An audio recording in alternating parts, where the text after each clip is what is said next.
இங்க நம்ம ஹீரோயின் அவளுக்கு இருக்கிற கடன் பிரச்சனைனால சென்னையில போய் வேலை பார்க்கலன்னு அவளோட ஃப்ரெண்ட் சாராவோட வீட்டுக்கு வரா. அங்க வந்து பார்த்தா அந்த சாரா ரொம்ப மாடலான ஒரு லைஃப் ஸ்டைல்ல வாழ்ந்துட்டு இருக்கா. அதை பார்த்த ஹீரோயினுமே எப்படின்னு கேட்க, சாராவுமே நீ இப்பதானே வந்திருக்க, என்ன பத்தி போக போக எல்லாத்தையும் சொல்றேன், அர்ஜென்ட்டா ஒரு பார்ட்டிக்காக போறேன்னு சொல்லிட்டு கிளம்பிடுறா. அப்படியே நம்ம ஹீரோயினுக்குமே ரிசப்ஷனிஸ்டா ஒரு இடத்துல வேலையுமே கிடைக்குது. அப்பதான் ஹீரோயினுமே அவங்க அம்மா கால் பண்ணி எனக்கு வேலை கிடைச்சிருச்சு, அட்வான்ஸா கொஞ்சம் பணம் கேட்டிருக்கேன், அவங்க ஒரு வாரத்துல தரேன்னு சொன்னாங்க, நான் வந்தோடனே அனுப்பி வைக்கிறேன்னு சொல்றா. அதனால ஹீரோயினுமே லீவ்ல வீட்டுல இருக்கும்போது சாராவுமே கால் பண்ணி நான் கொஞ்சம் வெளியே இருக்கேன், எனக்கு சில பார்சல் எல்லாம் வரும், அதெல்லாம் வாங்கி வைன்னு சொல்ல ஹீரோயினுமே எல்லா பார்சலையும் வாங்கி வச்சுட்டு அப்படி என்னதான் உள்ள இருக்குன்னு பார்த்தா எல்லாமே ரொமான்டிக்கான ட்ரெஸ்ஸஸா உள்ள இருக்கு. இந்த நேரம் சாராவுமே வந்த உடனே ஹீரோயின் ட்ரெஸ் எல்லாம் எதுக்காக வாங்கி இருக்க, நீ என்னதான் வேலை பாக்குறேன்னு கேட்க, இதுக்கு அவளுமே என்னோட லைஃப் ஸ்டைல் வாழ்றதுக்கு நான் யார்கிட்டயும் வேலை பார்க்கல, நீ ஒரு வருஷம் கஷ்டப்பட்டு வேலை பார்க்குற சம்பளத்தை 10 நாள்ல நான் வாங்கிடுவேன் அப்படின்னு சொன்ன உடனே ஹீரோயினுமே அப்படி என்ன வேலை பார்க்கறேன்னு கேட்க, அதுக்கு அவளுமே சோசியல் மீடியால என்னோட ஃபாலோவர்ஸ் சப்ஸ்கிரிப்ஷன் பண்ண வச்சு தான் நான் வாங்குறேன் அப்படின்னு சொல்லி அவளோட ஐடியா காட்டுறா. அவ ஹாட்டான வீடியோஸ் எல்லாம் போட்டு ஒரு மாசத்துக்கு 5 லட்சம் சம்பாதிக்கிறத பத்தி ஹீரோயின் மிரண்டு போறா. அப்ப சாராவுமே இது எல்லாத்தையுமே நம்ம காலேஜ் சீனியர் ஜெயலட்சுமி பார்த்தா நான் செய்றேன், அவங்க எல்லாம் இப்ப செம்ம பீக்ல இருக்காங்க, அதுக்கு ஹீரோயினுமே இது தப்பு இல்லையான்னு கேட்க, சாராவுமே எல்லாம் தெரிஞ்சுதானே அவங்க சப்ஸ்கிரிப்ஷனே பண்றாங்க,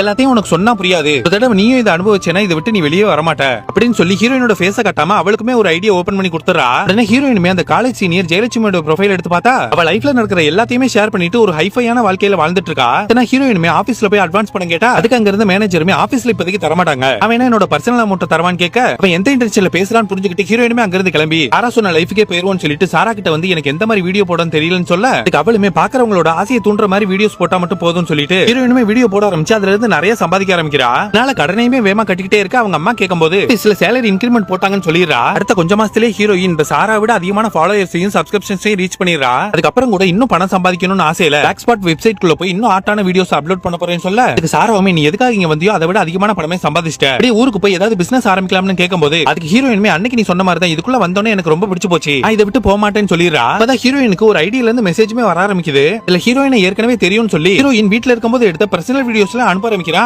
பார்த்துட்டு சாராவுமே அந்த ஐடி கிட்ட பேசும்போது பர்சனல் வீடியோஸ் எல்லாத்தையுமே உங்க வீட்டு வைஃபை மூலமா நான் ஹேக் பண்ணி எடுத்துட்டேன், இப்போ நான் சொல்ற எல்லாத்தையுமே லைவ்ல ஹீரோயின் செய்யணும், இல்லனா உங்களை பத்தின எல்லா விஷயத்தையுமே நான் மீடியாலயும் ஷேர் பண்ணுவேன், உங்க ரிலேட்டிவ்ஸ்க்கு அனுப்பி வச்சிருவேன்னு சொல்லி மிரட்டுறான். சாராவுமே வேற வழி இல்ல, நீ இதை பண்ணாதான் நம்ம இதுல இருந்து தப்பிக்க முடியும்னு சொல்ல அவனுமே ஹீரோயினோட ஷர்ட் மாஸ்க் எல்லாம் கழட்ட சொல்றான், ஏன்னா உன்னோட கான்டாக்ட்ஸ்க்கு எல்லாம் அனுப்பிடுவேன்னு சொல்லி மிரட்டுறான். ஹீரோயினுமே வேற வழி இல்லாம மாஸ்க் கழட்டலாம்னு போகும்போது இந்த நேரம் அவனுமே வேண்டான்னு ஸ்டாப் பண்ண சொல்லிட்டு யாரும் தெரிஞ்சுக்கணும்னா வெளியே வாங்கன்னு சொல்லி கூப்பிடுறான். அதை கேட்ட ஹீரோயினுமே இப்படி பண்றவங்க யாருங்கறத நான் பார்க்கணும்னு சொல்லிட்டு வெளியே வந்து பார்த்தா உங்க காலேஜ் சீனியர் ஜெயலட்சுமி. ஹீரோயினுமே இது எல்லாத்தையும் நீங்க தான் பண்ணீங்களான்னு கேட்க, அதுக்கு அவங்களுமே ஒரு விஷயத்தை ஷேர் பண்றாங்க. ஒரு சமயத்துல நானுமே உங்கள மாதிரி ரொம்ப பீக்ல லக்ஸரியான வாழ்க்கை தான் வாழ்ந்துட்டு இருந்தேன், அதுக்கப்புறம் என்னோட கிரேஸ் குறைய என்னோட ஃபாலோவர்ஸ் என் கூட இருந்த என்னோட ஹஸ்பண்ட் முதற்கொண்டு என்ன விட்டு போயிட்டாங்க, இப்போ உங்களுக்கு நடந்த மாதிரி ஒரு ட்ராப்ல நானுமே மாட்டிருக்கேன், நான் காலேஜ் டேஸ்ல உங்களை பார்த்த மாதிரி நீங்க இப்ப இல்ல, இப்பவே நீங்க இதை விட்டு வெளியே போயிட்டீங்கன்னா இந்த மாதிரி ட்ராப்ல சிக்க மாட்டீங்க, உங்களுக்கு உணர்த்த தான் இந்த மாதிரி பண்ணேன், உங்களுக்கு ரெண்டு ஆப்ஷன் தான் இருக்கு, இன்னும் இது எல்லாத்தையும் விட்டுட்டு நார்மல் லைஃப் போங்க, இல்லைன்னா ட்ராப்ல போய் மாட்டிக்கோங்கன்னு சொல்லிட்டு கிளம்பிடுறாங்க. அவங்க சொன்னதை புரிஞ்சுக்கிட்ட ஹீரோயினுமே அந்த ஐடியா டீஆக்டிவேட் பண்ணிடுறா. இன்னமும் இது போல நிறைய பேர் ட்ராப்ல தான் சிக்கிருக்காங்கிற மாதிரி காமிச்சு இந்த படமும் முடியுது.